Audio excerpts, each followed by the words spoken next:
priez pour que le Seigneur ouvre vos yeux sur la signification de la Seigneurie de Christ. Vous savez, bien aimés, tous nos problèmes tournent autour de cette question. D'autres seigneurs nous ont dominés. Quels sont ces autres seigneurs? Il y en a beaucoup. Notre propre âme a pu nous dominer, notre sentimentalité, nos goûts, nos préférences, nos jugements, nos aversions et antipathies, nos traditions, nos enseignants. Tout ceci peut nous gouverner. Oh, il y a tant de seigneurs.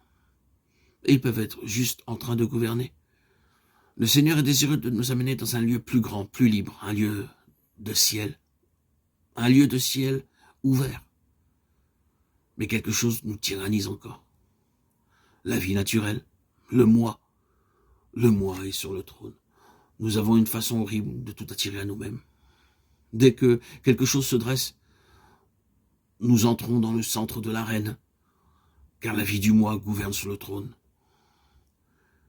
Quel est ce genre de vie? Eh bien, c'est une vie d'ombre, pour ne rien dire de pire. C'est une vie de limitation, inconstante, de haut et de bas, de faiblesse et d'incertitude. Si nous voulons sortir de là et entrer directement dans la lumière, la pleine lumière, et avancer droit dans la pleine lumière, dans la liberté glorieuse des enfants de Dieu, tous ces autres seigneurs doivent être déposés. Et Christ seul doit être Seigneur. Pendant que je dis cela, frères et sœurs en Christ, vous êtes tout à fait d'accord avec moi.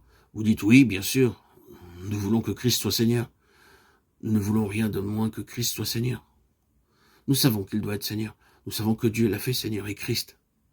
Nous sommes d'accord.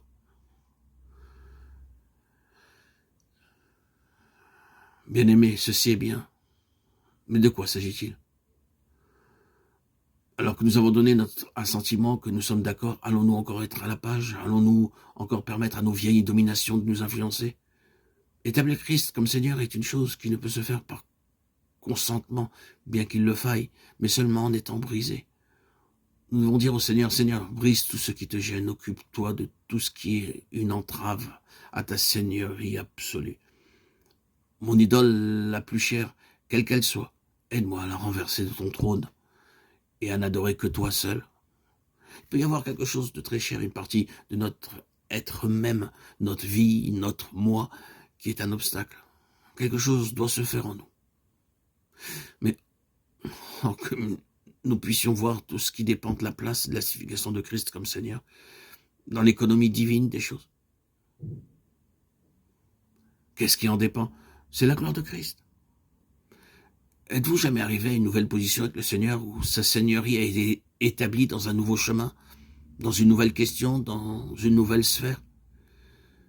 Êtes-vous jamais passé par là et avez-vous été malheureux à ce sujet et senti que vous avez tout perdu? Vous savez que c'est le contraire. L'expérience a pu être très profonde et terrible, mais quand vous y êtes passé, vous glorifiez Dieu. Quand Dieu s'occupe de ce qui est un obstacle à la seigneurie, c'est un temps sombre, plein de souffrance. C'est ce que nous ressentons quand nous sommes ainsi traités. Mais vous viendrez à la place où vous remercierez Dieu pour tout cela. Est-ce possible?